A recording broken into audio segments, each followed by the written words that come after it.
All right, this is Wayne Viener along with intern Mason here for Terp Talk. Of the Sports Maven is heard on 1300 CBS Sports Radio in Baltimore, and of course on the Wayne Terp channel on YouTube. Tonight, Maryland survives a bit of a scare, 61-56 over the Monmouth Hawks.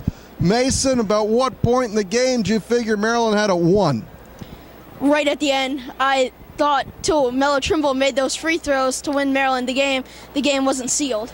No, it looked like we missed Dez a little more than I thought we would. There wasn't anybody to really get the ball to at the end. So a Terp win tonight. Melo has 24, Lehman 14. I'm looking at the score sheet over your shoulder. And really the next highest score is Graham and several others with 4 points. So do you think not having Dez is a big effect, does it look to me?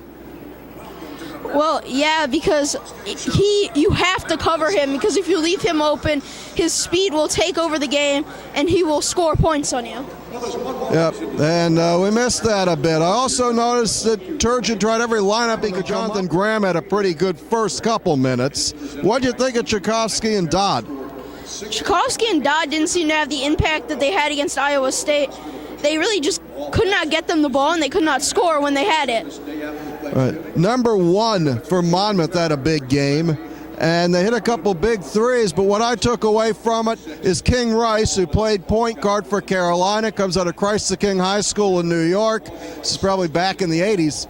They managed to slow the game down. There were a couple times they just dribbled till there were 10 seconds left and then tried to turn on the offense, keeping the score down. It worked. Terps only 61 points, but we get the win.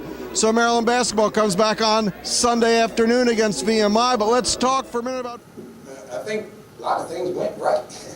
Okay, for us to be in that position, I'm not going to sit here and act like that happens all the time. Our team has gotten better. Maybe some of you were here a couple of years ago and the kids were yelling how bad we were. Well, we weren't going to stay bad forever. And now our kids, a couple more games like this, and we're going to win some of these games. And we're continuing to get better. And if you look, the majority of my team is sophomores. Okay, so we've taken lumps. Eventually, we're going to be the team that gets to give a few wins. Thank you, guys.